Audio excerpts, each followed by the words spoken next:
Page 482, point number J. Services in respect of which input tax is barred under सूबे का law.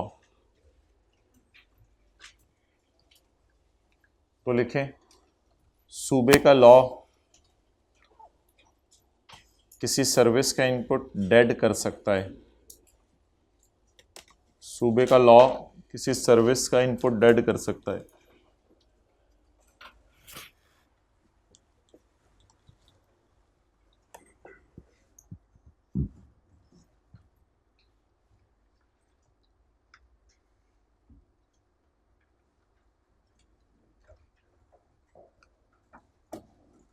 अच्छा जी, service in respect of which input tax is barred under सूबे का law. Board का मतलब होता है रोकना।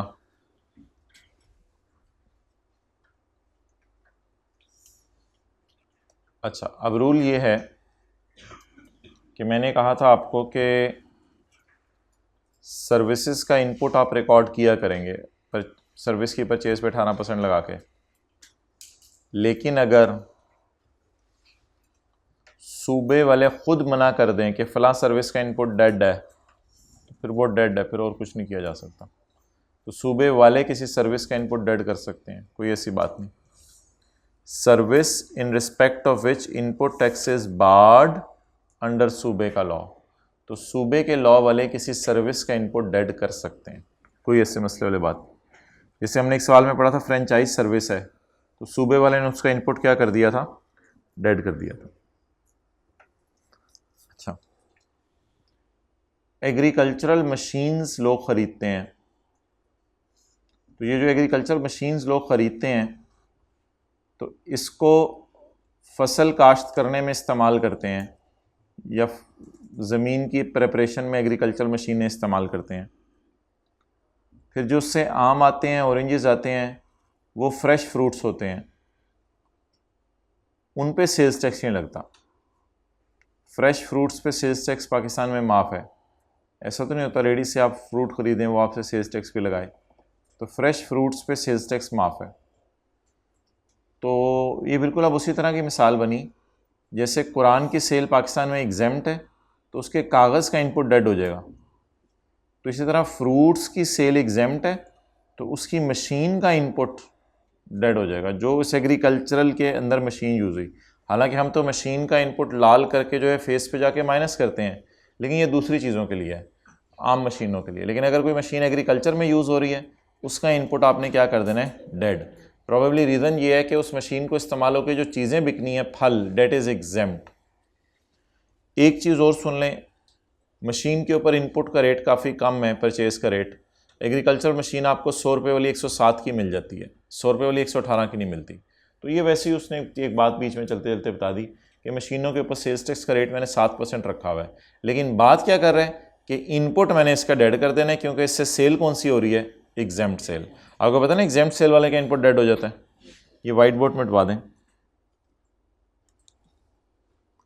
इंपोर्ट और purchase of agricultural machine, agriculture machine की इंपोर्ट या परचेज, वो तो ऐसे अगस्त ने लिखा हुआ है, जिसके ऊपर सेल्स टैक्स कितना मैंने रखा हुआ है, 7%, subject to sales tax at the rate of 7%।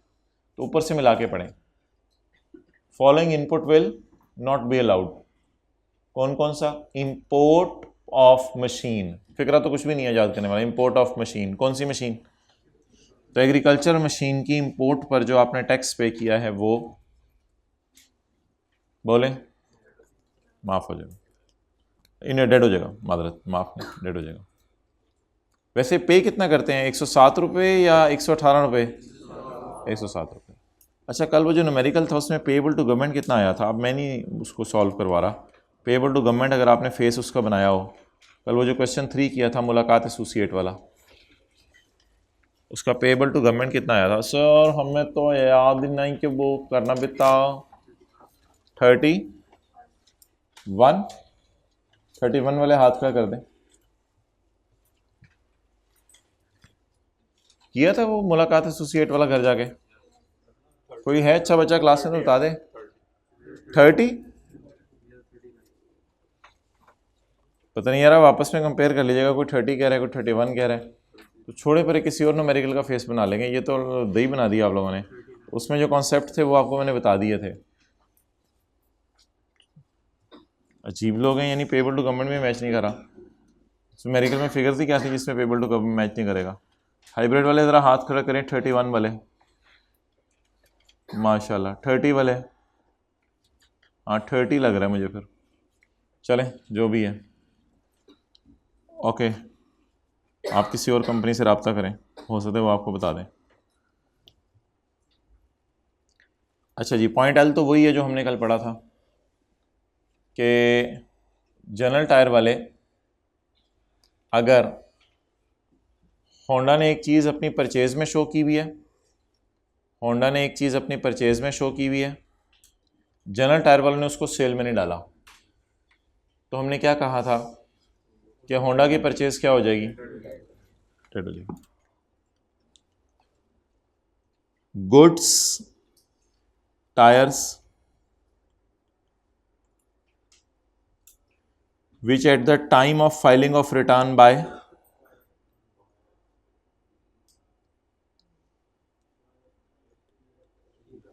goods tires which at the time of filing of return by Kia have not been shown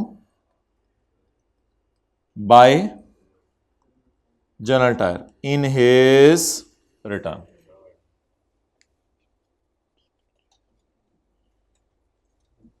Such tires which at the time of filing of return by Kia have not been shown by General Tire in his return, या फिर उसने अपनी return में तो show कर दिए, he has not paid the tax due, उसने tax जमा नहीं करवाया, as indicated in his return, जो उसकी रिटर्न में टैक्स लिखा हुआ था उसने वो टैक्स गवर्नमेंट को जमा नहीं करवाया।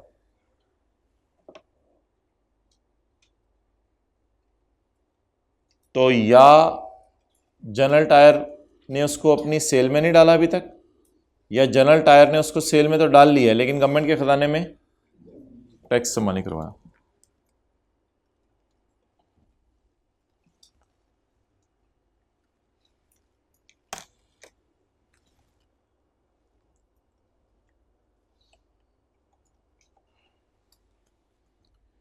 अच्छा जी, हमने एक ये न्यूमेरिकल किया था, वैसे ही देख लें पेज 497 पर, पहला न्यूमेरिकल था हमारा, जब आप ऐसे मूव करके बैठे थे तो उसमें सेल 4 किस्म की पड़ी थी, एग्जेम्प्ट सेल, लोकल सेल और एक्सपोर्ट सेल।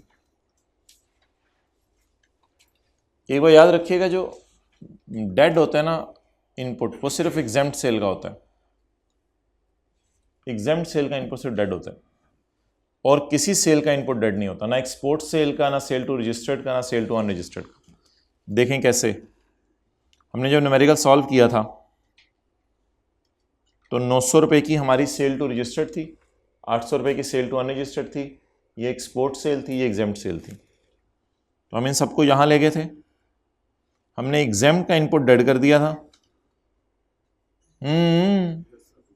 एग्जेम्प्ट का इनपुट डेड कर दिया था, इसको हमने रिफंड मांग लिया था, और इसमें सेल टू रजिस्टर्ड भी पड़ी हुई थी, अनरजिस्टर्ड भी पड़ी हुई थी। अनरजिस्टर्ड बंदे को गाड़ी बेचना कोई बुरी बात नहीं है, बेचें आप, और आपके जो टायर्स में इस्तेमाल हुए हैं उसका इनपुट माइनस करें, कोई मसला नहीं। सिर्फ एग्जेम्प्ट सेल का इनपुट क्या होता है, डेड होता है। देखें जाके हमने 490 को फेस पे माइनस किया हुआ, तो बता दें ये कौन सा इनपुट डेड होता है, टैक्सेबल सेल का, जीरो रेट सेल का, या एग्जेम्प्ट सेल का। लेकिन अगर हमने एक जगह पढ़ा था अनरजिस्टर्ड जो बंदा है उसके पास सेल्स टैक्स का रजिस्ट्रेशन नंबर नहीं है, रजिस्ट्रेशन नंबर, उससे आपने मांगने एनआईसी। अब हो सकता है वो एनआईसी दे दे आपको,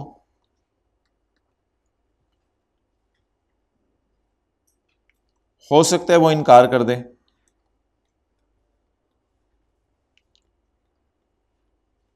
एनआईसी नंबर आपने उससे ले लिया, NIC not obtained, national identity card number, ID card जो होता है ग्रीन कलर का, एनआईसी ऑब्टेन्ड,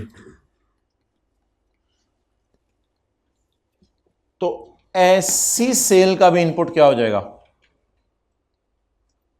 बोले, डेड हो जाएगा। ऐसी सेल का इनपुट भी डेड हो जाएगा। अब मैं एक फिक्रा बोलने लगा हूं, एग्जेम्प्ट सेल का इनपुट डेड हो जाता है, जीरो रेट सेल का इनपुट डेड हो जाता है, इन दोनों सेल का इनपुट फेस पे माइनस हो जाता है। लेकिन अगर आपने सेल की अनरजिस्टर्ड बंदे को और उससे एनआईसी मांगा तो इनपुट आपका लो होगा, कोई मसला नहीं। लेकिन अगर आपने सेल किया अनरजिस्टर्ड बंदे को और उससे उसका एनआईसी, तो भी आपका इनपुट क्या हो जाएगा, कम से कम उसका एनआईसी तो मांग लेते।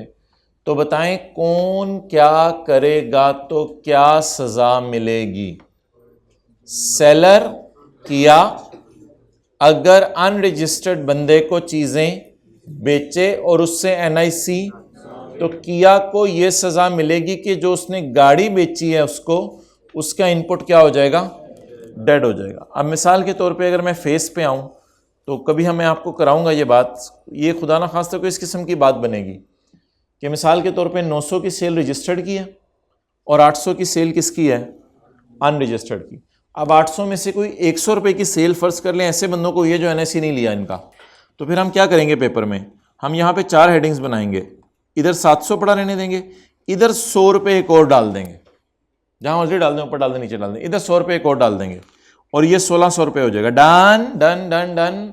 ये 1600 में से 700 वो लोग हैं जिनका एनआईसी लिया हुआ है, और 800 माइनस 700 100 रुपए के वो लोग हैं जिनका एनआईसी। फिर ये पोर्शनमेंट दोबारा करके ये वाला इनपुट भी क्या कर देंगे, डेड कर देंगे। तो कौन, अब ये छोटे पर न्यूमेरिकल में भी हमने नहीं करना, कौन क्या करेगा तो जाओ, कौन क्या करेगा तो क्या होगा,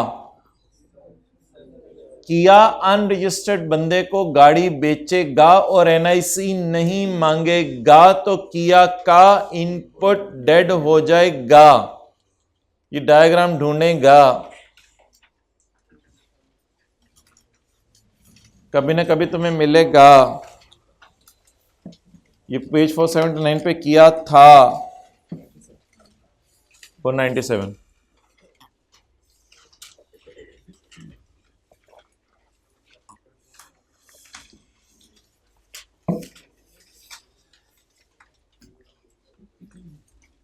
किसने क्या किया तो क्या होगा, सेल करने वाले ने अनरजिस्टर्ड को बेचा और एनआईसी नहीं मांगा तो क्या होगा, इनपुट डेड होगा। होगा कि नहीं होगा, क्या होगा, हाइब्रिड में लेट आना होगा। ओके चलें जी, let's start, rather restart.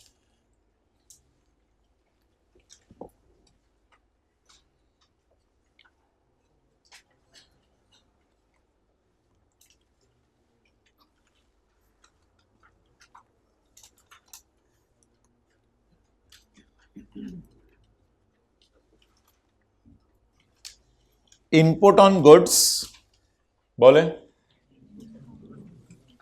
For sale made to unregistered, for which sales invoice do not bear NIC. Input on goods will be dead for sale made to unregistered, for which sale bill do not have NIC.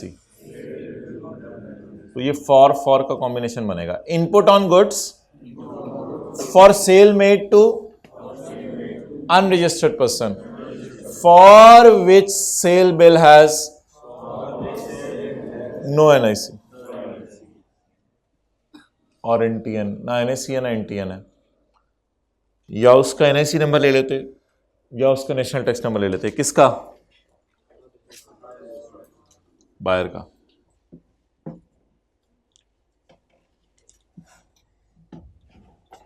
Buyer कौन सा है, अन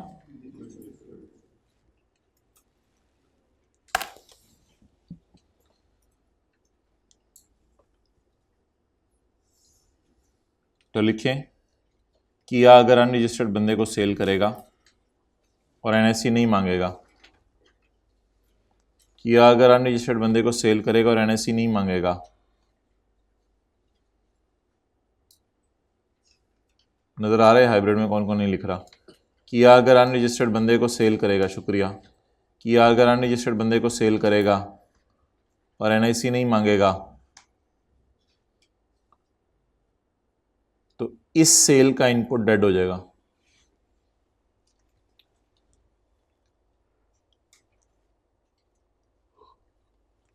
यानी इस गाड़ी में जो tyre इस्तेमाल हुए हैं।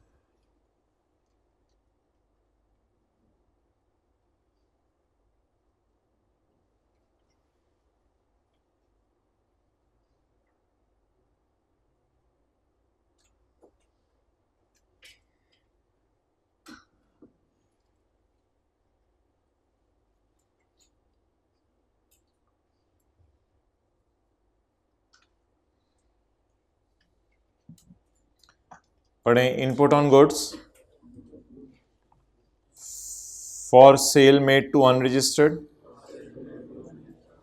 For which sale bill has no NIC, जिसके लिए सेल बिल का एनआईसी मौजूद नहीं है।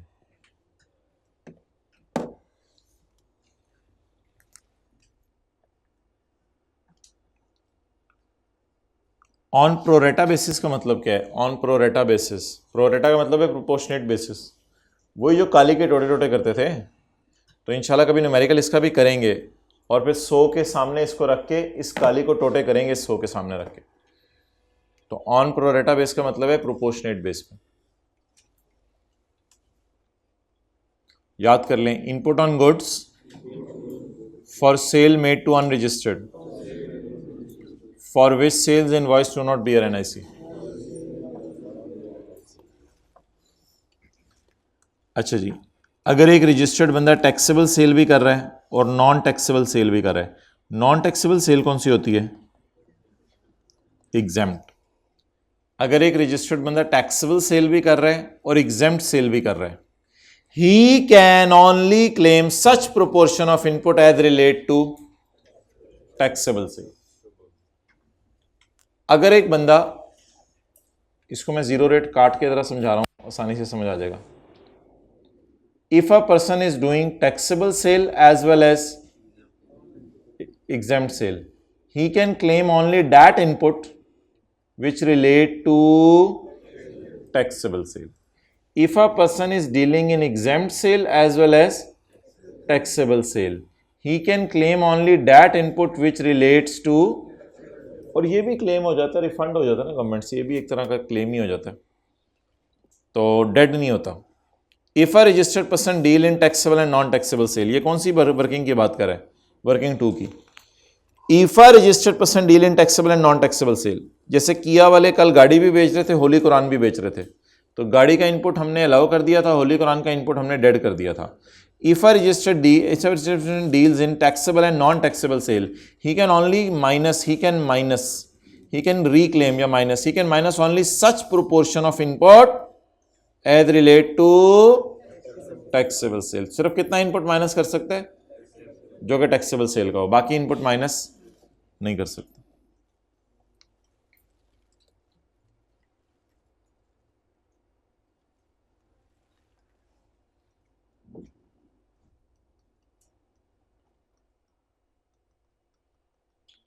इसी तरह सही है।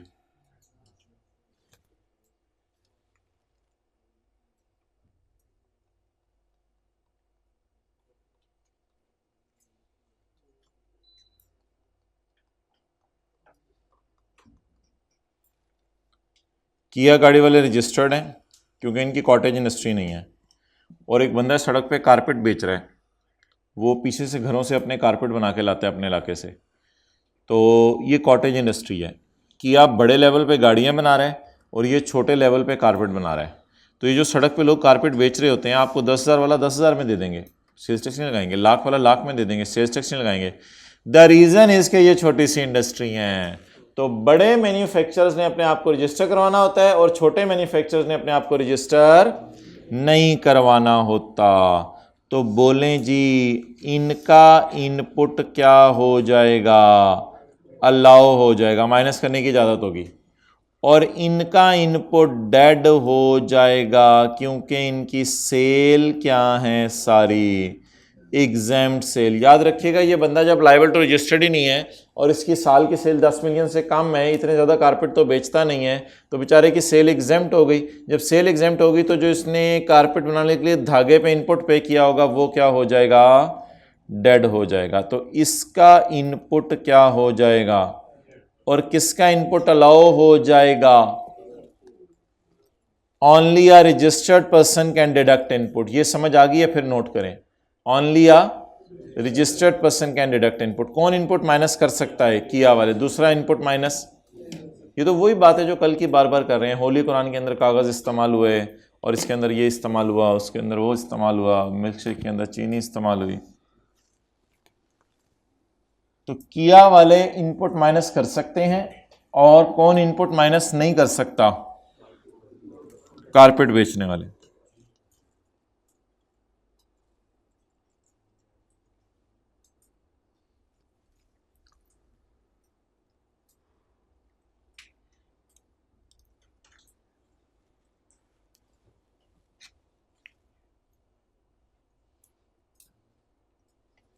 बोले only a registered person can minus input.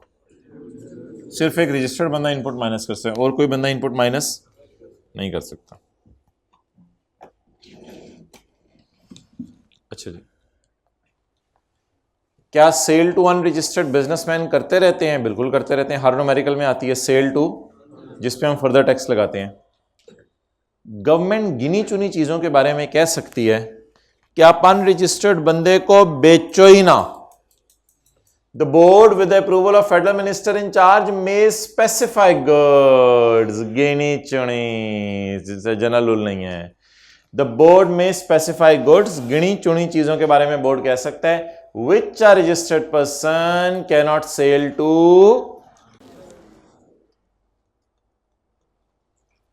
क्या आपको मना किया जा रहा है कि आप सेल कर रहे हो गाड़ियां, अनरजिस्टर्ड को बेचो ही ना। अब चाहे आप उसका एनआईसी ले लें या ना लें, अब आपके इनपुट डेड ही होना है क्योंकि आपने गलती से बेच दी। बेचते हुए वैसे गवर्नमेंट कुछ कहती नहीं है, मना कर रही है ना बेचो, लेकिन आपने बेच दी तो हुकूमत आपको सजा जरूर देगी, आपका इनपुट क्या कर देगी। लेकिन ये जनरल रूल है या गिनी चुनी चीजों के बारे में है। इस तरह का एक और रूल पड़ा है हमने, वो डिफरेंट है। वो ये है कि आपने गाड़ियां बेची, अनरजिस्टर्ड बंदों को बेची, उनसे एनआईसी नहीं लिया, उसका इनपुट आप डेड कर दें। अब बिल्कुल और बात है, अब गवर्नमेंट कह रही है you can not sell goods to unregistered. अब आप चाहे उसका एनआईसी भी ले लें, एनटीएन भी ले लें, उस बंदे की फोटो कॉपी करा के बेशक अपने पास रख लें, फिर भी आपको इनपुट क्या होगा, डेड हो जाएगा। तो ऐसी सूरत में सेल टू अनरजिस्टर्ड का सारा इनपुट ही क्या हो जाएगा, डेड हो जाएगा। तो फिर ऐसी सूरत में न्यूमेरिकल में मिसाल दे रहा हूं एक, फिर इस तरह कहानी बनेगी 900 और 800 में 900 ही सिर्फ इधर नजर आएगा और इधर ऊपर कितना नजर आएगा, 800। अब 900 का इनपुट अलाउ हो जाएगा और 800 सेल टू अनरजिस्टर्ड है, उसका इनपुट डेड हो जाएगा। तो बता दें ये अगली बात क्या है, फेडरल गवर्नमेंट अगर चाहे तो मना कर सकती है किसी बंदे को, क्या अनरजिस्टर्ड बंदे को सेल ही, अगर कर दी तो क्या करें, इनपुट डेड कर दें। If he has made the sale, he will charge output। बस इसको छोड़ें, ये मैंने अपनी तरफ से लिखी हुई बात। If he has made a sale, he cannot claim, तो फिर वो इनपुट माइनस नहीं कर सकेगा।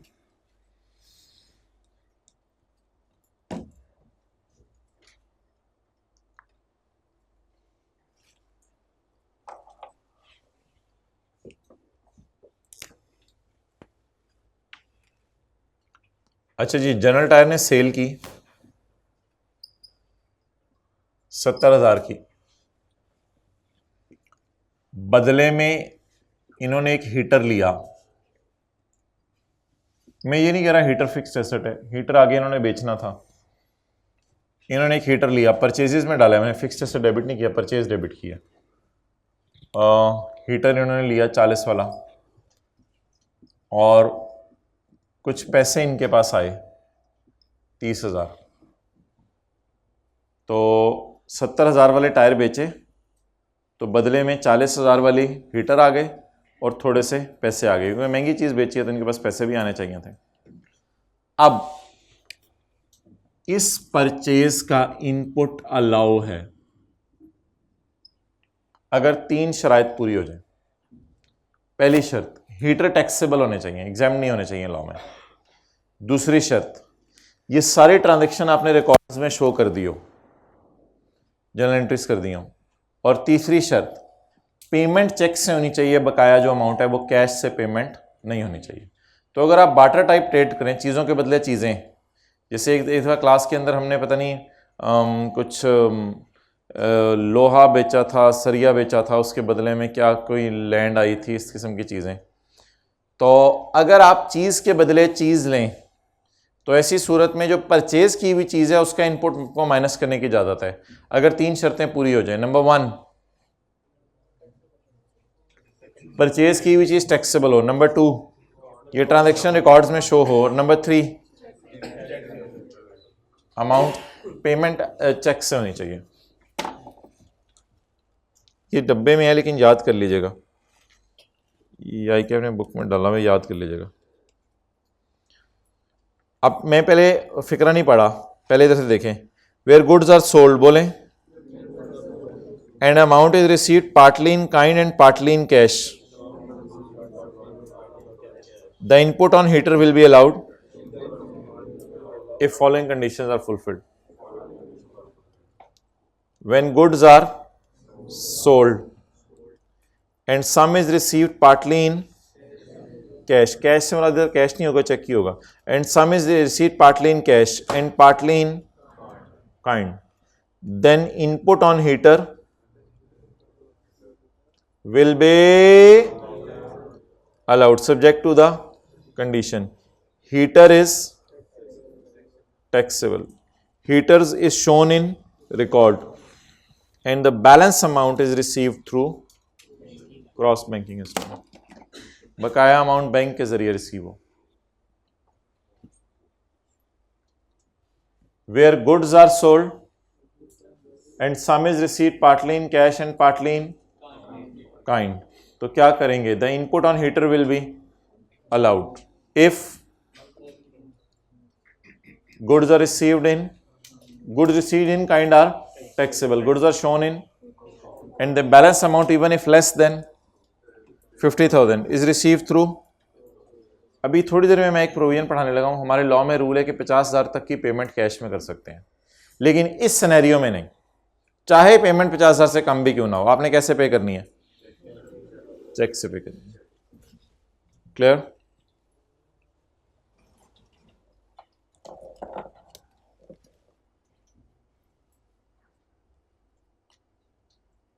अच्छा, ये कल वाली ज़रा बातें रिवाइज कर लें। जो चीज़ें यूज़ हो रही हैं इन इमूवेबल प्रॉपर्टी, उनकी परचेज क्या होगी, डेड होगी। मोबाइल कर लें इस्तेमाल सेकंड रो में, फिर हम रिज्यूम करते हैं। चलें, शुक्रिया, साइड पे रखते हैं बैग में ज़रा। अच्छा, जो चीज़ें यूज़ हो रही हैं इन इमूवेबल प्रॉपर्टी, उनकी परचेज क्या होगी, डेड होगी। लेकिन मशीन और रॉ मटेरियल की परचेज, लेकिन अगर किसी बंदे का कारोबार है वायर्स केबल्स वगैरह बेचने का, तो उसका इनपुट अलाउ हो जाएगा। और अगर कोई बंदा वायर्स और केबल्स और पेंट इस्तेमाल कर रहा है एसी में, तो भी इनपुट क्या हो जाएगा, अलाउ हो जाएगा। और आखिर में आपके एडमिन ऑफिस में आपने पंखा लगाया हुआ है, आपने एसी लगाया हुआ है, आपने फर्नीचर रखा हुआ है, oven, geyser, heater, electric kettle, गाड़ियां, जो मर्जी आपने अपने ऑफिस में रखी हुई चीज़ें, इनका इनपुट हमेशा डेड है। लेकिन अगर एक दुकानदार है जिससे आप कुर्सियां लेके आए हैं, उस दुकानदार के लिए कुर्सियां तो नॉर्मल उसकी परचेज है, उसको मसला नहीं है, अगर जिसका कारोबार है इस चीज़ का। ये जरा फिक्र दोबारा पढ़ें, एच और आई ऑन पेज नंबर 481 पे आपके साथ वाला आए। Goods used in immovable property or permanently attached to such as building material excluding goods acquired for sale, अगर आपका कारोबार है इन चीजों को बेचने का, except goods acquired for use in production of taxable goods. इसके बाद व्हीकल्स, जाहिर बात है आपने अगर एम्प्लॉयर ने एम्प्लॉय को व्हीकल लेके दी हुई है तो व्हीकल का कोई पार्ट खराब होगा तो पार्ट भी लेके देगा बाद में। Vehicles, part of vehicles, electrical and gas appliances, furniture, office equipment, वो जो नीचे चीजें दी हुई हैं, एक्सेप्ट दो चीजें, एक्सेप्ट अगर आपने electronic cash register POS type machine रखी हुई है, उसकी परचेज भी मशीन की तरह रिकॉर्ड करने की इजाजत है। और अगर आपका कारोबार है इलेक्ट्रिकल चीजें बेचने का तो भी आपको यह माइनस करने की इजाजत है। किनको गैस अप्लायंसेस, फर्नीचर और ऑफिस इक्विपमेंट पे परचेज डेड होगी? जो फिक्स्ड एसेट के तौर पे यूज कर रहे हैं, और जो लोग ऑफिस में यूज नहीं कर रहे बल्कि आगे किस लिए ले रहे हैं, सेल के लिए, तो उन लोगों का इनपुट क्या हो जाएगा। लेकिन दो चीजें ऐसी हैं जो फिक्स्ड एसेट हैं और अलाउ हैं, वो मशीन है और इलेक्ट्रॉनिक कैश रजिस्टर है। रॉ मटेरियल तो फिक्स्ड एसेट नहीं होता ना, तो जो चीजें हैं फिक्स्ड एसेट के तौर पे उनका इनपुट माइनस करने की इजाजत है। That is number 1 and number 2। चलें जी, अब एक छोटी सी चीज पढ़नी है हमने आगे, न्यूमेरिकल शुरू करते हैं। पेज 483 पे आए।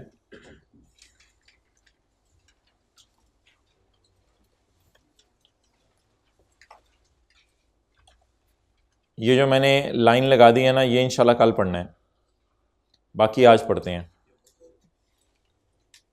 50,000 से ऊपर की पेमेंट हमारे लॉ में कैश में नहीं होनी चाहिए। अगर आपने लाख के टायर खरीदने हैं तो जनरल टायर को चेक दें। अगर आपने 70,000 की वायर्स खरीदनी है तो पाकिस्तान केबल्स वालों को आप 70,000 रुपये चेक में दें। और अगर आपने मैट खरीदने हैं गाड़ियों के लिए किया वालों ने और 30,000 के मैट हैं तो पेमेंट कैश में की जा सकती है।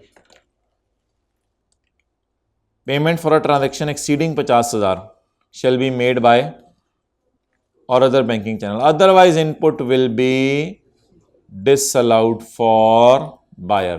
तो वरना बायर के लिए इनपुट क्या हो जाएगा, इनपुट माइनस करने की इजाजत नहीं। जो इनपुट डिसअलाउ होता है उसका क्या करते हैं हम, डैश डाल के इग्नोर कर देते हैं ना, तो इसका इनपुट डेड हो जाएगा।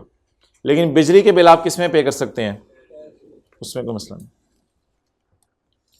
Payment must be from business bank account of buyer to the business bank account of supplier.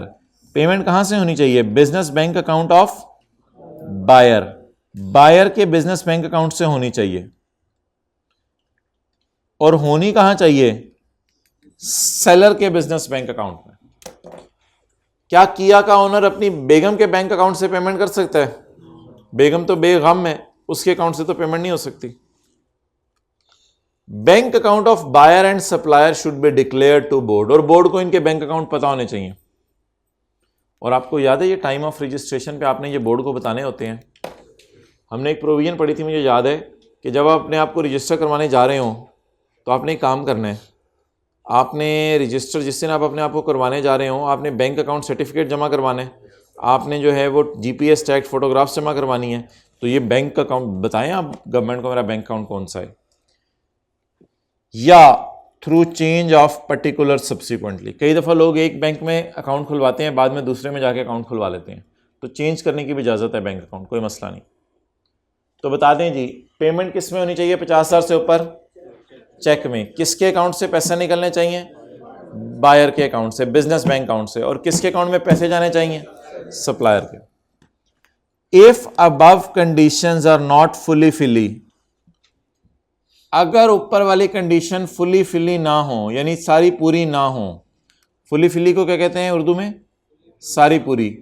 तो अगर ऊपर वाली कंडीशन सारी पूरी ना हो, buyer will not be entitled to minus input, buyer का इनपुट डेड हो जाएगा। अगर पेमेंट कैश में कर दी तब भी डेड, अगर पेमेंट बीवी के अकाउंट से कर दी तब भी डेड, अगर पेमेंट अगले के बीवी के अकाउंट में कर दी तब भी डेड, डेड डेड डेड। लेकिन अगर ये सारी शराइत पूरी हो गई कि पेमेंट भी चेक से की, अपने बिजनेस बैंक अकाउंट से की, अगले के बिजनेस बैंक अकाउंट में की, तो डेड ये जिंदा जिंदा, फिर इनपुट आपको माइनस करने की इजाजत है। Point 2, so that is very interesting thing. Creditor को 180 दिन में पेमेंट करनी है, बोलें क्रेडिटर को 100, आप टायर खरीद के लाए कितने दिन में पेमेंट कर दें, 180 दिन में। 180 दिन से ज़्यादा नहीं लगाने वरना गड़बड़ हो जाएगी। मैंने किस दिन टायर खरीदे? 6 मार्च को। इनपुट अलाउ हो गया होगा कहां जाके? वर्किंग वन में। और वर्किंग वन में परचेज रिकॉर्ड होगी, लेकिन उधार पे खरीदे हैं, कोई मसला नहीं, परचेज रिकॉर्ड कर लें। अब 180 दिन मैं आपसे गिनवाऊंगा। 180 दिन गिनना शुरू करते हैं। कैलकुलेटर पे लिखें 31 - 6। जी हाइब्रिड में प्लीज कैलकुलेटर होल्ड करें। 31 - 6 कितने? अप्रैल,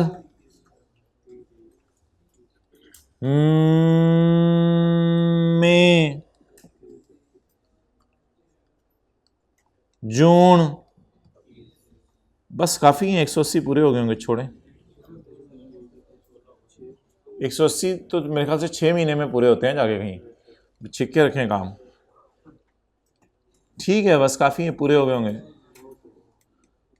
जुलाई, अभी तो नहीं 180 पे पहुंचे होंगे। अगस्त 31, सितंबर भी पूरा डाल दूं?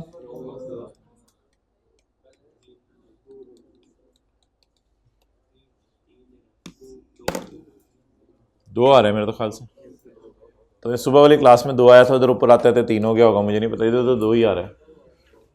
अच्छा जी मोहतरम, अब एक सवाल सुनिएगा, मेरा गौर से सुनिएगा, सारे सोतों को जगा दें, जगातों को सुला दें। अच्छा, अब एक बात जरा गौर से सुनिएगा। 3 सितंबर की सुबह बेगम कहेगी किया के ओनर को, किया के ओनर की बेगम,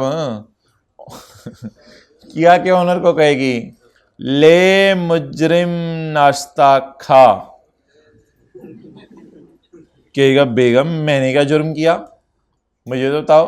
बेगम कहेगी as per sales tax act 1990 section 73 subsection 1, no no no, subsection 2, you are required to make the payment of credit transaction within 180 days. But you, my Sartaj, you have proved that you are my Sartaj by not making the payment within 180 days. Now, I am giving you a saza. Oh, unpaid till 2 सितंबर। 2 सितंबर तक भी payment नहीं की इसने। सितंबर के numerical में working one में जाके इसको रिवर्स कर देंगे। रिवर्स कैसे करेंगे? रिवर्स नहीं, ऐड बैक चेक कोई नहीं होता, बस इस सितंबर की परचेज में तो पड़ा ही नहीं, उल्टा तो सकते नहीं आप किसी परचेज में। तो सितंबर के न्यूमेरिकल में जैसे परचेज रिटर्न नहीं शो करते, परचेज रिटर्न नेगेटिव साइन के साथ, तो वर्किंग वन में मेरे ख्याल से मार्च में प्लस हुआ होगा। वर्किंग वन में प्लस हुआ होगा, टोटल वन के काली बना होगा, काली लाल वाला काली बना होगा, वर्किंग वन में प्लस हुआ होगा, और अब जाके हम सितंबर में इसे वर्किंग वन में माइनस कर दें। तो इंशाल्लाह देखेंगे इसको, जी किसी दिन सवाल आएगा तो ज़रूर इसको देखेंगे, ये इसको ट्रीटमेंट कैसे करना है। अभी मैंने कोशिश की है समझाने की। तो परचेज के महीने में परचेज में डाल दें, और अगर 180 दिन पेमेंट ना हो तो जिस महीने में 180वां दिन पूरा हो उस महीने में इसको क्या दे दें? सजा दे दें। कर लें, नोट कराऊं? कर लें, खुद ही कर लें। आपके सरों के ऊपर तलवार लटकी हुई आपको नजर नहीं आ रही, आप कभी इधर आके खड़े हो तो फिर आपको नजर आएगी। मुझे आपके सरों पे तलवार लटकी हुई नजर आ रही है, सिर्फ महीना डेढ़ रह गया, आपको नहीं नजर आएगी, ये दिल की आंख खोलनी पड़ती है इसके लिए। महीना डेढ़ रह गया पेपरों में। नहीं, अभी तो ऊपर लटक ही रही है, सर तक तो नहीं आई ना, देखेंगे सितंबर में जब सर तक आएगी। ऐसे तो नहीं बैठे हुए कोई? नहीं, फिर भी क्या हुआ, हमारे सर तक तो नहीं आई ना।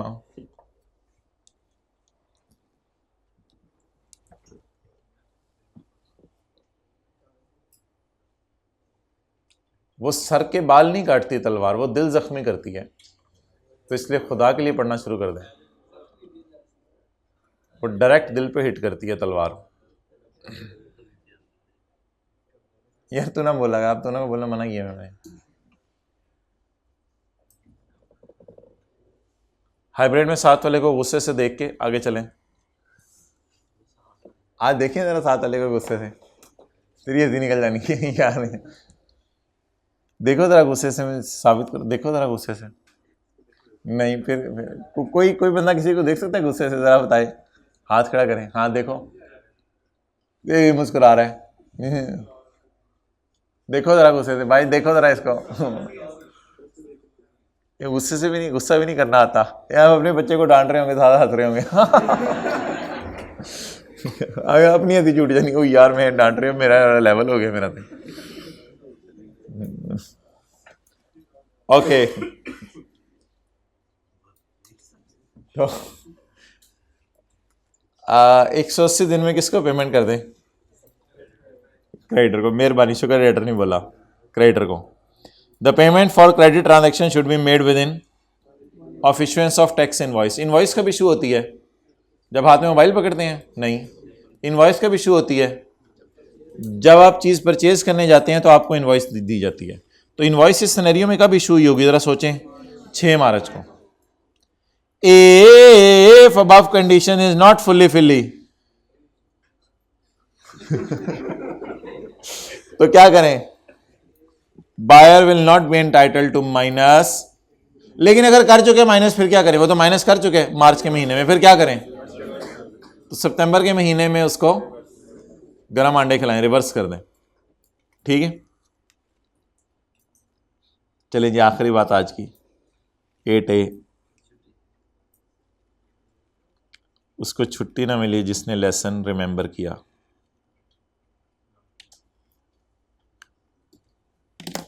ये तो कौन सा कॉन्सेप्ट है? आपने जनरल टायर को 118 रुपए दिए, हमारी सुई वही अड़ी हुई है जनरल टायर। आपने जनरल टायर को 118 रुपए दिए, जनरल टायर ने हुकूमत के खजाने में 18 जमा नहीं कराए। होंडा के पास से कितने चले गए? किया के पास से, सॉरी, किया के पास से कितने चले गए? डन। आपने क्या किया? जनरल टायर से कितने के टायर खरीदे?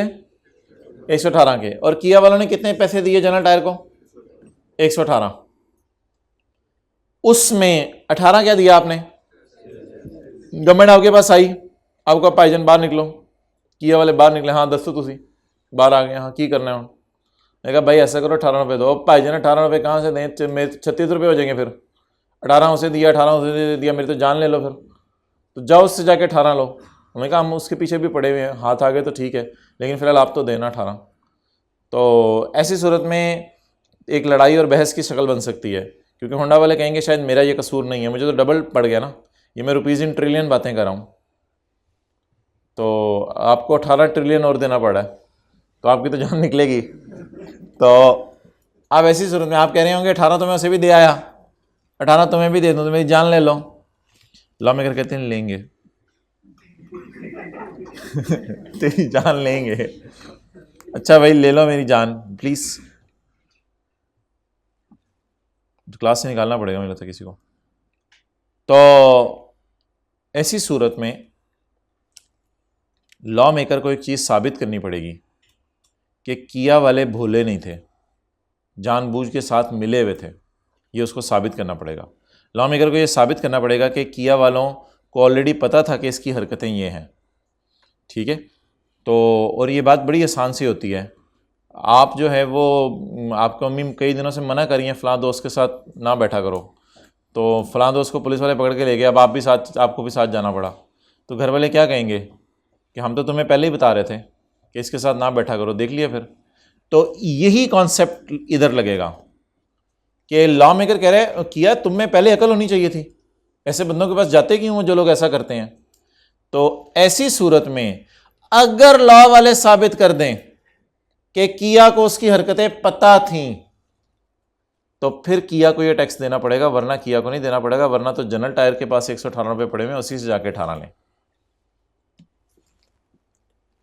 Where are registered person receiving किया, वेयर किया receiving a tyre from general tyre, जहां किया जनरल टायर से टायर रिसीव करे। कुछ नहीं लिख लें बरकत के लिए, बरकत के लिए लिख लें अपने। बरकत फर्ज करें आपके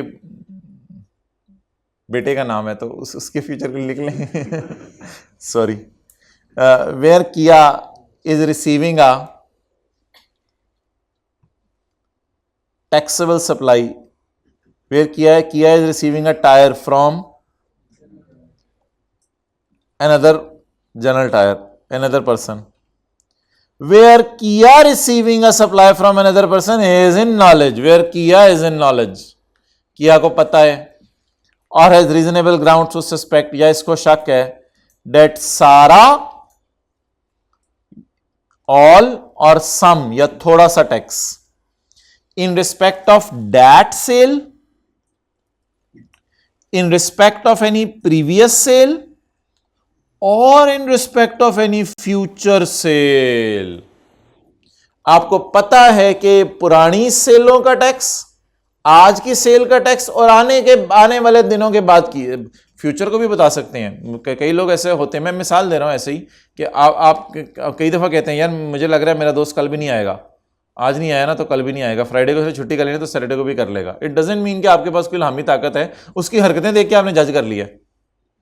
तो अगर गवर्नमेंट ये साबित कर दे कि किया वालों को नॉलेज है और उन्हें ग्राउंड्स थे कि ये टैक्स हुकूमत के पास नहीं जाएगा, the burden of proof will be on department. इसका मतलब आपको लिखना पड़ेगा सेल्स टैक्स डिपार्टमेंट साबित करेगा कि किया को नॉलेज था, वरना किया वाले तो क्या कहेंगे, भाई हम तो भोला है, मैं लिखवा देता हूं, भाई हम तो भोला है, हमें क्या पता रे। हाँ भाई ऐसे भी दुनिया में होता रे, 118 लेके 18 खा जाता, ऐसा भी होता रे, हमें तो ना है पता। मैं लिखवा रहा हूं उर्दू, वो मेरी गल्ला तो सुन लो। तो अगर किया को ये नॉलेज नहीं है फिर तो कोई मसला नहीं, लेकिन अगर उसका नॉलेज है तो फिर उसको पकड़ लें। तो burden of proof will be on department का मतलब लिखें सेल्स टैक्स डिपार्टमेंट को यह साबित करना पड़ेगा कि किया को नॉलेज था।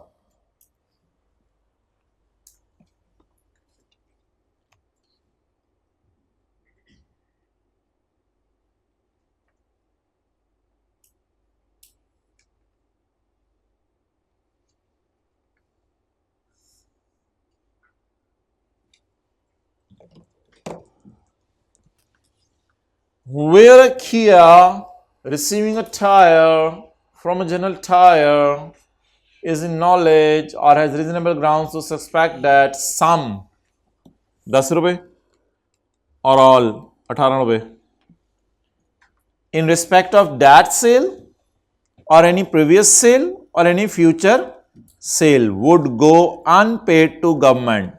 ये गवर्नमेंट को नहीं जाएगा। ये साबित कौन करेगा कि किया को नॉलेज था? such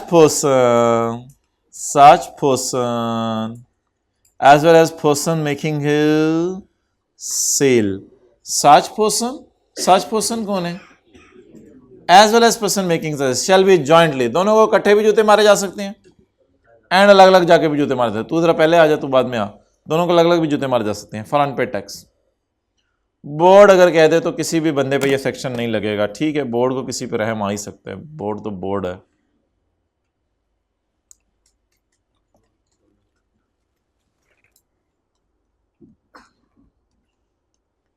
चैप्टर 12 निकाल लें।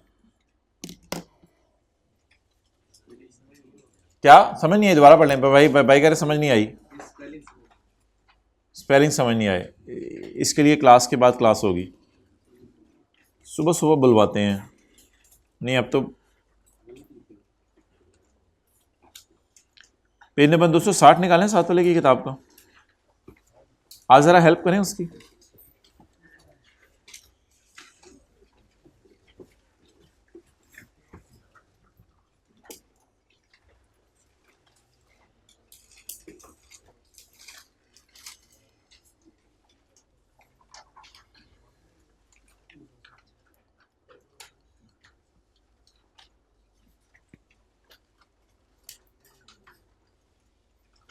अरे नहीं हाइब्रिड, नहीं निकल आओ पढ़ो। ये क्या फायदा तेरे बैठने का सफेद सलवार कमीज पहन के? तो बंदा नहीं पकड़ सकता।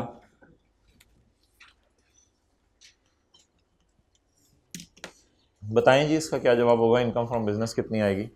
जुबानी बता दें कैलकुलेटर के बगैर।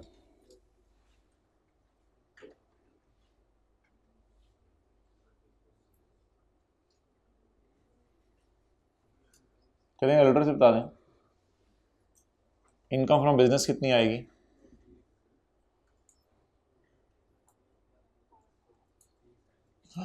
रशीद सर ने पूछे कुछ चक्कर होएगा। भाईजान नहीं है, कुछ भी नहीं है, ऐसे कैलकुलेटर पे पकड़े 1 मिनट में बताएं। नहीं नहीं नहीं है, इस तरह नहीं हो सकता। आई कैप च आ गया तो फिर तो डबल चक्कर होएगा। तो कॉस्ट ऑफ सेल विच भी कुछ पिया होएगा तो मैनू तो समझ नहीं आ रही 70 की है। और भाई नहीं है कुछ 70, नहीं है कुछ 100। आगे बता दें क्या करना है। 30 क्या? हाँ, कितनी आ रही है जी आपकी इनकम? ये 94 नहीं है, सॉरी यार, ये टोटल ही गलत हुआ है हमारा। ये टोटल कितना है? 34, मादरत। चलें जी, इनकम हम बिजनेस निकालें। इनकम फ्रॉम बिजनेस निकालें। प्रॉफिट मैंने गलत लिखा होता, मादरत। इनकम फ्रॉम बिजनेस निकालें। इनकम फ्रॉम बिजनेस में क्या पड़ा हुआ है? Rental income. ये तो इनकम फ्रॉम प्रॉपर्टी है, और रेंटल इनकम के खर्चे भी पड़े हुए हैं। तो भाई आज तक क्या होता था, देखें, अगर सवारी निकालनी हो, बस से पंगा कर रही हो तो सवारी भी निकाली जाती है, उसका बैग भी उसके मुंह पे मारा जाता है, दोनों चीजें कटी जाती हैं। और अगर कल्ली सवारी हो तो कल्ली सवारी निकाल दी जाती है, सवारी हो तो सवारी कटो, सवारी का बैग हो तो दोनों कटो। अब आज सवारी कल्ली है या अपने साथ कुछ चीजों को भी साथ लिए हुए है? मां भी है साथ, बेबी भी है, दोनों ने कटो कटी चू। रेंटल इनकम भी है और रेंटल इनकम के खर्चे भी हैं, कैसे कटें? चलें मैं 2 ऑप्शंस देता हूं। 2 ऑप्शन नहीं, सेल्स से नहीं चलना हमने, ये चलना किससे मैं बताऊंगा, आप अपनी क्लास लगवा लो अलग। अच्छा प्रॉफिट से चले और ऐड बैक भी कर दें और लेस भी कर दें, 5 उल्टा दें। क्यों उल्टाएं? ये इनकम फ्रॉम बिजनेस नहीं है, ये इनकम फ्रॉम बिजनेस। एक उल्टाएं क्योंकि लेस हो चुका हुआ है, नॉट अलाउड है, ये बिजनेस में नॉट अलाउड है। ये किसका खर्चा है? प्रॉपर्टी का। जवाब दे दें आज 30, यानी 30 इनकम फ्रॉम बिजनेस आ गई ना, यही इनकम फ्रॉम बिजनेस है 30। लेकिन मैं आपको इससे करवाऊंगा,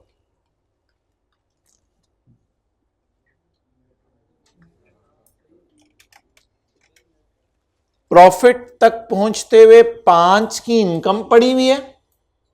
मुझे तो लग रहा है 5 की इनकम -1 4 की नेट इनकम पड़ी हुई है। तुम्हें भी लागे? 2 तरीके हैं जी उल्टाने के। हम इस तरह उल्टाया करेंगे, हम इस तरह उल्टाएंगे, अलग अलग भी उल्टा सकते हैं, कोई मसला ही नहीं, खुली इजाजत है, कोई मसला नहीं। आप अलग अलग में कंफर्टेबल हैं, अलग अलग में। लेकिन मुझे इस तरह बताएं, मिला कितना? 5। इनकम मिली, कमाई कितनी? 5। खर्चे कितने किए? कमाया कितना? 5। और खर्चा कितना हुआ? यानी कमाया कितना? 4। कमाया कितना था? 5। खर्चे कितने हुए? कमाया कितना? 4। 5 में से 4 ही कमाया ना, 4 को उल्टा दें तो नेट रेंटल इनकम को उल्टा दें। अलग अलग भी उल्टा सकते हैं।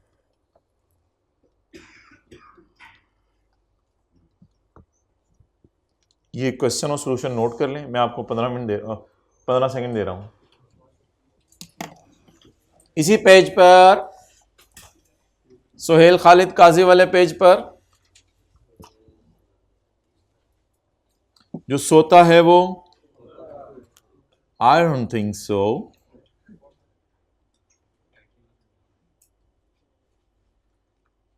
डू यू थिंक जो सोता है वो खोता है?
तो 5 की इनकम पड़ी है, 5 की इनकम उल्टा दें या 5 माइनस 1 उल्टा दें, चलेगा।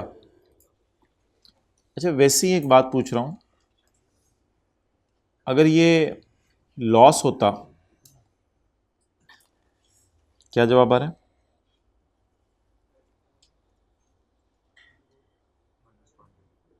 माइनस,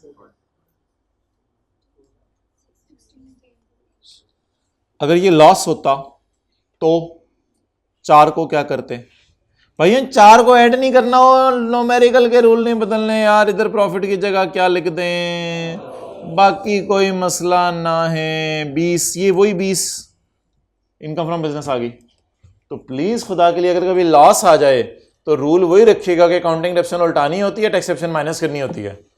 रूल वही रखिएगा कि फाइन पेड टू गवर्नमेंट उल्टाना होता है। कुछ बच्चे समझते हैं इधर लॉस हो तो न्यूमेरिकल का फॉर्मेट बदल जाएगा, चपेड़े बंदा मारे। भाईजान इधर प्रॉफिट हो या लॉस हो, कोई न्यूमेरिकल का फॉर्मेट नहीं बदलेगा, जो चीजें ऐड होती हैं वही ऐड होंगी और जो लेस होती हैं वही। अच्छा एक मैं फिक्रा बोलने लगा हूं, the loss is arrived at after recording rental income, feel like, please बोलना नहीं ना sir. The loss is arrived at after recording rental income, तो प्लीज रेंटल इनकम को तो स्टिल आप उल्टाएंगे ही ना, और तो कोई हल नहीं है आपके पास। तो ये ना कहिएगा नीचे लॉस आ गया तो मैं क्या करूंगा, प्रॉफिट आ गया तो मैं क्या करूंगा, चपेट मारेंगे। तो इधर प्रॉफिट पढ़ाओ या लॉस पढ़ाओ, the treatment will be less always. Done. एक फिक्रा बोलने लगा हूं डरते डरते, the loss has been arrived at after recording rental income. तो लॉस तक पहुंचते हुए रेंटल इनकम रिकॉर्ड हो चुकी है। रेंटल इनकम तो पॉजिटिव टाइप चीज है, तो इसको लेस कर दें, लेस कर दें, नोट करें। Question number 2, question number 2, okay okay 2, bye bye 2।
Done. एक फिक्रा बोलने लगा हूं, the loss has been arrived at after recording rental income. Rental income positive type चीज है ना, तो नेगेटिव करके बाहर निकाल दें। Suhail, Khalid and Qazi are partners of an AOP. बातें हो गई, चलें। Are partners of an AOP and share profits and losses in the ratio of 2:2:1. The principal activity of AOP is trading of rice and wheat. तो agriculture income है, माफ है। अगला सवाल शुरू करते हैं। माफ है, टैक्सेबल है? माफ वाले हाथ खड़ा करें, माफ वाले। टैक्सेबल वाले हाथ खड़ा करें। ये तीसरा फिरका कौन है? तो भाईजान ये राइस और वीट जो है ट्रेडिंग हो रही है, खुद काश्त नहीं कर रहे, तो ये तो बिजनेस इनकम है, ये तो नहीं एग्जाम्ड। खालिद सुहेल काजी मिल के दिन रात चावल और गंदम बेच रहे हैं, जगह जगह मशहूर हो चुके हैं। चावल हो तो सुहेल खालिद काजी वाले। Following are the details of annual income and it's of AOP and it's member. The AOP suffered a loss of 15 lakh. Okay, AOP को इस साल क्या आ गया है? 15 लाख का या नेगेटिव 16 का? 15 लाख। एओपी को लॉस आ गया है। The loss has been arrived at. The loss has been arrived at. The loss has been arrived at after recording rental income of AOP. Loss तक पहुंचते AOP की क्या रिकॉर्ड हो चुकी है? Rental income. Rental income 2000, rental income 2000, property tax ना accountants ने repair allowance minus किया, उल्टा डेप्रिसिएशन माइनस कर दी। हमें तो अकाउंटिंग में ये चीज़ें शायद पढ़ाई हों आपको टीचर्स ने, लेकिन टैक्स वाले तो इनको नहीं मानते। टैक्स वाले शायद प्रॉपर्टी टैक्स माइनस करने देंगे, डेप्रिसिएशन की जगह क्या माइनस करने देंगे? Repair allowance. Repair allowance, repair allowance. जब ज़्यादा चढ़ जाए ना टैक्स, तो इस रिपेयर अलाउंस का नाम भी बाय ने इनिशियल अलाउंस रख दिया है। भाईजान रिपेयर अलाउंस इनकम प्रॉपर्टी का चैप्टर है। तो अच्छा, अब मुझे बताएं, मैं फिलहाल एक काम पहले करवा दें। ये जो ब्लेंडर हमारा है ना, इस ब्लेंडर को उल्टवा दें। पहले तो इस ब्लेंडर को उल्टाएं। इस ब्लेंडर को कैसे उल्टाऊं? The loss has been arrived at after recording rental income. Income positive type चीज है, ये देखिए 1502 पॉजिटिव। कैसे उल्टाऊं? मुझे ये 5 रुपए टाइप चीज लग रही है, और ये 1 रुपए टाइप चीज लग रही है, और ये 4 रुपए टाइप चीज लग रही है। आपको भी लागे? ना लागे तो मैं फिर करीब आके लगवाऊंगा आपको। ये तो लागे या नहीं लागे? ये इनकम टाइप चीज है 2 मिलियन, ये खर्चे टाइप चीज है, और ये नेट इनकम टाइप चीज है। क्या उल्टाना पसंद करेंगे? 4 को उल्टा दूं या इन तीनों को अलग अलग उल्टा के यही सवाल करता रहूं? 4 रुपए टाइप चीज को उल्टा दें। तो बताएं रेंटल इनकम कितनी? 2000। 5 टाइप चीज, उसके खर्चे 497। क्या करूं? 2000 को लेस करके और 497 को ऐड बैक करके उल्टाऊं, या ओवरऑल इसी को उल्टा दूं लेस करके? लेस करूं या ऐड करूं? इनकम तो लेस होती है ना, capital gain income, dividend income, याद है लेस होती थी। तो आज इनकम ने अपने साथ अपना बेबी भी लिया हुआ है, तो फिर इनको ओवरऑल क्या कर दें? उल्टा दें। चलें, पकड़ें बॉल पॉइंट।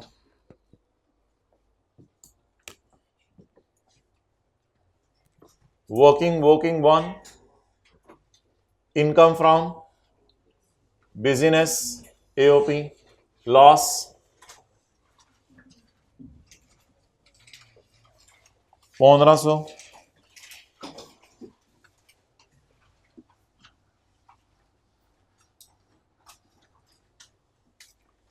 क्या करूं?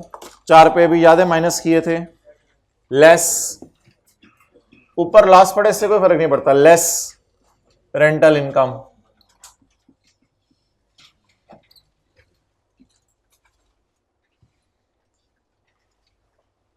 बंदे को और बैग को अलग अलग निकालें, या बंदे को बैग पकड़ा के फेंक दें? बंदे को बैग पकड़ाएं और एक ही दफा निकाल दें। जी, क्या कर दूं बाहर? अलग अलग या इकट्ठा? 1502.5 लिखा हुआ है, इसको उल्टा दें। अच्छा, जब आपने उल्टा दिया ना, तो अब ये ना सोचे कि अकाउंटेंट ने क्या ब्लंडर मारा हुआ था, सब उलट गया। अब इसमें पड़ा हुआ 2000 भी उलट गया, डेप्रिसिएशन भी उलट गई, प्रॉपर्टी टैक्स भी उलट गया, सब उलट गया। डन, ये उल्टा दिया हमने।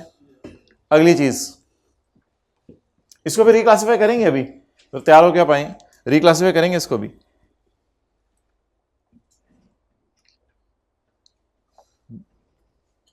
The expenses debited in P&L। P&L में कुछ खर्चे और भी रिकॉर्ड हुए हैं जो कि पार्टनर्स की पेमेंट आए हैं। वो तेरी खैर, पार्टनर्स की पेमेंट्स तो नहीं आनी चाहिए। सेक्शन 21 का जे लिखें, ये तो सेक्शन 21 का जे है। किसकी पेमेंट्स हैं? इनको उल्टा दें। इसको कैसे उल्टाते हैं? ऐड बैक करके। ऐड बैक करके। आज ज़्यादा फिगर्स उल्टानी है, 2-3 बंदे इधर आए, आओ 2-3 बंदे आए, ज़्यादा फिगर्स उल्टानी है। आज यार जल्दी आओ ना, जल्दी आओ, उठो। हाँ आ जाए, 2-3 बंदे आए जरा। ऐड बैक करके उल्टानी है। एक और आए बंदा, एक और आ जाए, एक और आ जाए, फिगर्स उल्टानी है। सैलरी सुहेल, खालिद और काजी, इंटरेस्ट ऑन कैपिटल। ठीक है, मेरे ख्याल से चले, मैं कर लूंगा, बैठे। Interest on capital. शुक्रिया आप दोनों के आने का, अच्छे बच्चे मान के बात। सुहेल, खालिद एंड काजी। उल्टाएं जी। 9 100 600 0 100 300 3 दफा 100 5 दफा 100 टोटल 100। खत्म हो गया न्यूमेरिकल, ये भी बताना पड़ता है। वर्किंग वन इसकी खत्म हो गई। 4 0 3 नेगेटिव बोल लेना, नेगेटिव 403 बोलना चाहिए था। 12-13 साल तो मुझे भी हो गए हैं सवाल कराते हुए, 2010 में आया था। इतना तो मुझे भी याद है, ये नेगेटिव 403 आता है, तो आप लोग खाली 403 बोल रहे हैं। सुबह सुबह भी रिवाइज करके आए हूँ दूसरी क्लास में। वर्किंग 2, इनकम फ्रॉम प्रॉपर्टीज को रिक्लासिफाई करना है।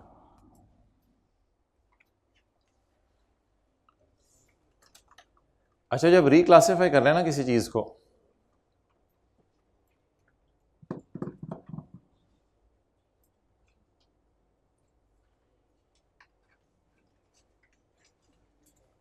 जब रिक्लासिफाई करना है ना किसी चीज को, तो इसमें आप ये नहीं देखना काउंटिंग वालों ने क्या किया था, बिकॉज जो किया था उस पर हमने पानी फेर दिया। अब हमारी मर्जी है हम जो भी करना चाहें उस डेटे से। आप समझिए ये नॉर्मल न्यूमेरिकल सॉल्व हो रहा है इनकम प्रॉपर्टी के चैप्टर का। अब नॉर्मल तरीके से सॉल्व करें। ग्रॉस रेनेट, ग्रॉस रेनेट। अब नॉर्मल तरीके से सॉल्व करें सवाल। 2000 प्रॉपर्टी टैक्स माइनस कर देंगे, डेप्रिसिएशन हम माइनस नहीं करेंगे, डेप्रिसिएशन पता नहीं क्यों उसने माइनस की हुई थी। लेस रिपेयर अलाउंस एट 1/5,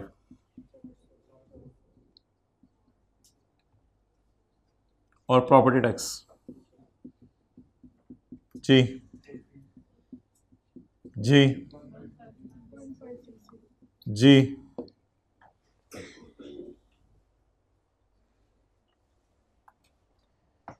एक बार याद रखिए, जब आप चीज उल्टा देते हैं ना, तो फिर जब आप मेन पे ला रहे हो, आप मेन पे कोई टेंशन नहीं लेनी आपने। जिस तरह आपको लॉ में पड़ी हुई है प्रॉपर्टी के चैप्टर में चीजें, उसी तरह कर दें, क्योंकि आपने सब किए धरे पे पानी फेर दिया इधर उल्टा के।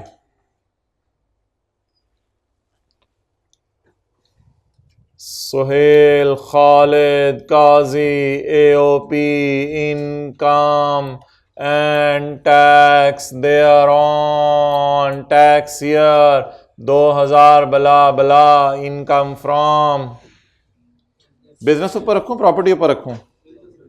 वैसे प्रॉपर्टी ऊपर रखना ज़्यादा अच्छा है कि प्लस में से फिर माइनस होता हुआ ज़्यादा मज़ा आता है। यानी इस तरह तो नहीं करते थे ना बचपन में, -2 + 7, ज़रा 2 को आप नीचे लिखते थे ज़रा अच्छा लगे, 7 - 2, तो बेहतर है ज़रा पॉजिटिव साइन को ऊपर लिख लें।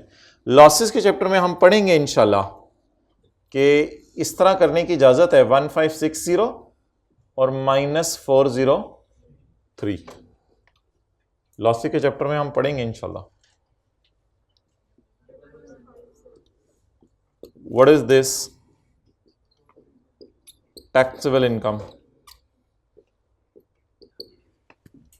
टैक्स निकाले कोई माइकल। अच्छा बच्चा,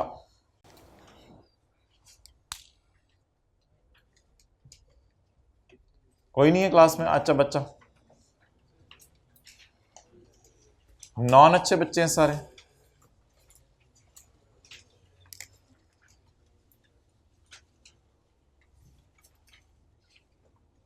कल तक निकाल दीजिएगा, टाइम स्टार्ट हो चुका है कल से। हाँ जी, मुझे पता है भूल गया मैं रेट टैक्स निकालना, मैं क्या करूं?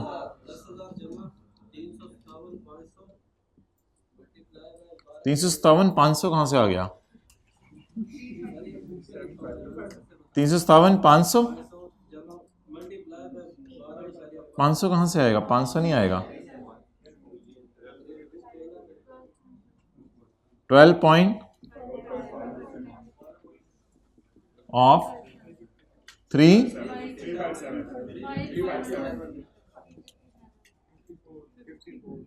अराउंड 54.55।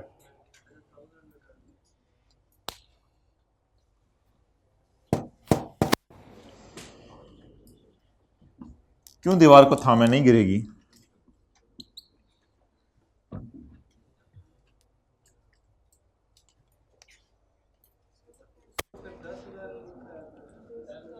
इसको पूरा लिखें।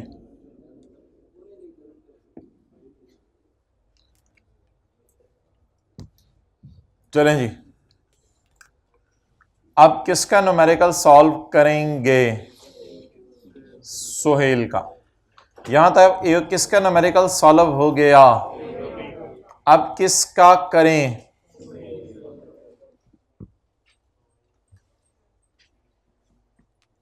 लेकिन सुहेल की न्यूमेरिकल से पहले कैलकुलेशन होती थी। सुहेल, खालिद, काजी, टोटल, सैलरी, इंटरेस्ट ऑन और प्रॉफिट। किसी को याद है टोटल में कौन सी फिगर जाती थी? 40। माशाल्लाह, सुभान अल्लाह, इन्ना लिल्लाह, अस्तगफिरुल्लाह। टैक्सेबल इनकम जाती थी जिस पे रेट लगना है, पता नहीं कौन बोला था। 403 1157। अब ये फिगरें हम लाल से लिखा करते थे, लाल से, ताकि याद रहे, इधर लेके आनी है। 913 तो 600 मेरी, तो इसको फारक कराओ।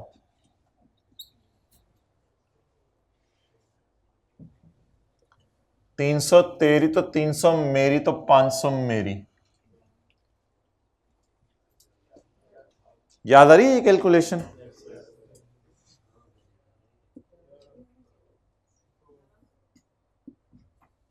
कहते हैं 11 तो 100।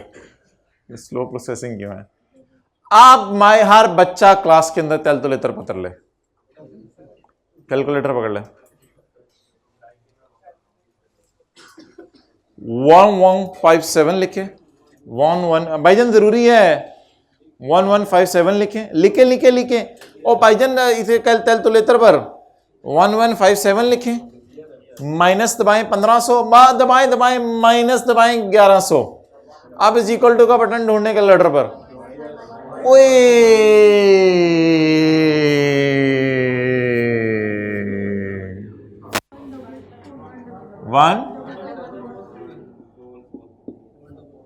1443। एकदम लॉस आने के बाद खामोशी सी छा गई थी क्लास में। फिर सर ने बोला कि इसको 2/5 करो। फिर एक शतूंगड़ा बोला, आगा सॉरी, अच्छा बच्चा 1443 को पकड़ें और डिवाइड करें 5 से और मल्टीप्लाई करें 2 से। सुहेल का 2 जी बिल्कुल नेगेटिव 577। भाईजान इनका 4 डालना है हमने, मुरब्बा 900 जमा 300 माइनस 577 पॉजिटिव।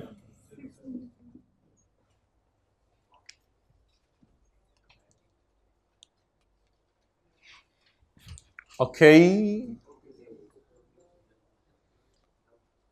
अब सुहेल का टेक्स्ट तो मैं नहीं निकाल रहा, वो तो आप खुद ही निकालिएगा। एओपी का न्यूमेरिकल तो इतना होता है। एओपी के न्यूमेरिकल के बाद अगर सुहेल का करना पड़े तो फिर ये करेंगे। किस इनकम को डिवाइड करते हैं? इस इनकम को। तो सुहेल का हिस्सा कितना बना? 623। ये 623 हो जाएगी कम वाली, नहीं ये कम वाली इनकम मैं बताता हूं कौन सी होगी। वो सुहेल की अपनी वाली होगी 800।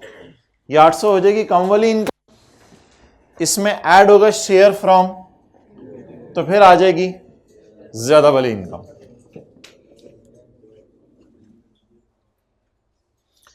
चलिए आज आपको मैं दिखाई देता हूं फिर ये क्या याद करेंगे। पेज 266 पे दिखा रहा हूं, मत खोलें। 8 लाख इसकी जाती इनकम है, यही इसकी क्या बन गई? Taxable income. इसमें ऐड किया मैंने 623 ऐड किया, जवाब आ गया 1423। कम वाली इनकम, ज्यादा वाली इनकम। आप ज्यादा वाली इनकम पे टैक्स निकाल लें, 1423 पे टैक्स निकाल लिया। और अब अगर 99 टैक्स है 1423 पे, तो बताऊं कि 8 लाख पे कितने? जी ये बताएं। 55। तो ये हमने पढ़ा था कि ज्यादा वाली इनकम ज्यादा वाला टैक्स, कम वाली इनकम में कम वाला टैक्स, ज्यादा वाली ज्यादा वाला टैक्स, कम वाली इनकम में कम वाला टैक्स। वापस आ जाए।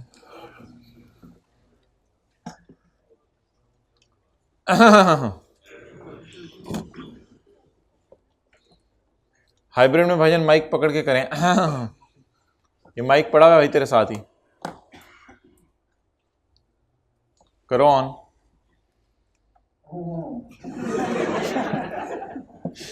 शुक्रिया, ये आपका याद रहेगा हमें। अच्छा होमवर्क में सवाल दिया था कोई पिछली सदी में, चैप्टर 18 का, वो जरा खड़े।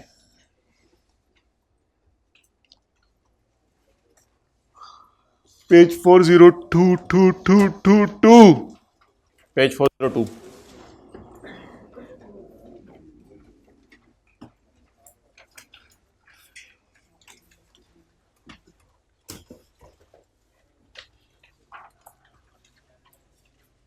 अच्छा एग्जामिनर,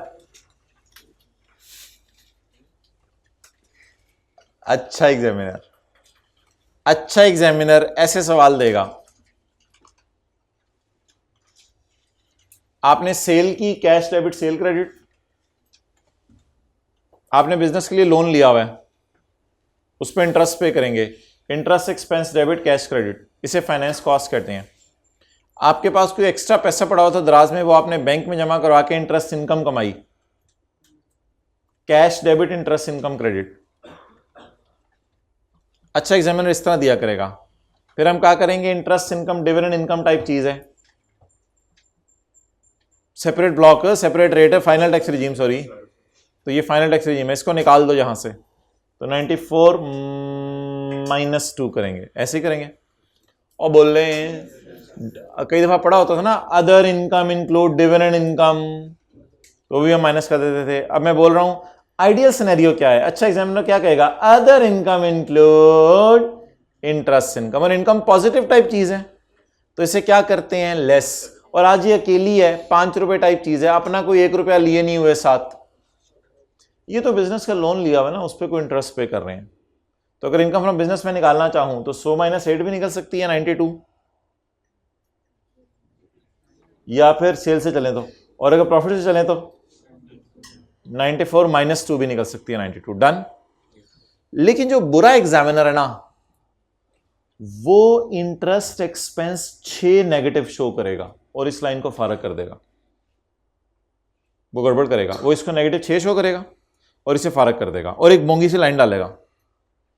बुरा एग्जामिनर वो कहेगा सेल है 100, इंटरेस्ट एक्सपेंस है 6, द इंटरेस्ट इनकम ऑफ 2। हमने कहा इनकम तो हमें नजर नहीं आ रही शिदे, कहते सोनतल्ला, the interest income of 2 is net off इन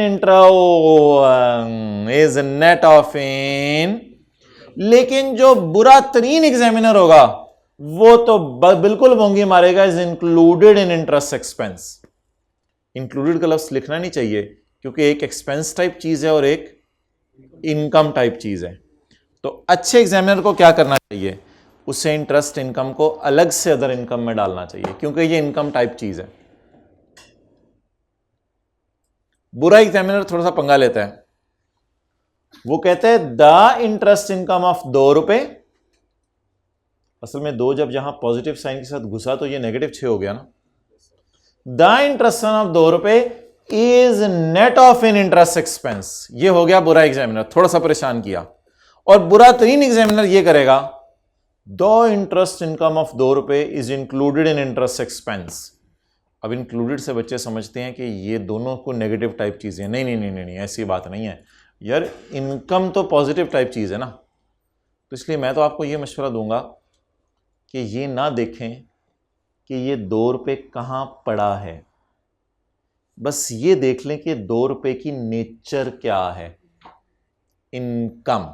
और इनकम्स को हमेशा कैसे उल्टाते हैं, लेस करके। बस ये कुछ मैंने समझाने की कोशिश की है आपको कि अगर एग्जामिनर इस तरह कुछ लिख दे, वैसे अगर एग्जामिनर ने पंगा लेना भी है ना, प्लीज़ बातें ना करें ना, ये अगर एग्जामिनर ने पंगा लेना भी है तो पंगा लेने का फिर ये तरीका होना चाहिए, उसे लिखना चाहिए the interest income of ₹2 is netted off in interest expense. मैंने इसमें जाके नेट ऑफ कर दिए तो हम बड़े रिलैक्स हो जाएंगे कि इनकम है ना, अब चाहे नेट हुई हुई है जो भी हुई है, इनकम तो प्लस ही हुई होगी प्रॉफिट तक पहुंचते हुए। लेकिन बुरा तरीन एग्जामिनर ये करेगा, कहेगा the interest income is included in interest expense. अब इसका मतलब ये नहीं हो सकता कि दोनों जमा कर दी होंगी, ये नेगेटिव टाइप चीज है इंटरेस्ट एक्सपेंस, और उसमें इंटरेस्ट इनकम अगर पड़ी हुई है तो वो पॉजिटिव साइन के साथ गई होगी। तो मैं कह रहा हूं इस साइड को पढ़े ही ना, बस पेपर में इतना सा देख के सोच लें इंटरेस्ट इनकम है तो इनकम क्या हुई होगी, तो उसे लेस कर दें, या तो वो ऐड नजर हुई नजर आ रही है, या -8 में 2 घुस के पॉजिटिव, वो भी तो ऐड ही हुई भी, दोनों सूरत में 94 ही आ रहा है प्रॉफिट। नोट कर लें।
ज़्यादा अच्छे से लफ्ज़ है इंटरेस्ट इनकम पॉजिटिव चाहिए, ये नेट ऑफ हुई भी इंटरेस्ट एक्सपेंस है। बुरा लफ्ज़ है ये इंक्लूड है इंटरेस्ट एक्सपेंस में, इंक्लूड से धोखा नहीं खाना, बस इनकम है तो प्लस ही हुई होगी।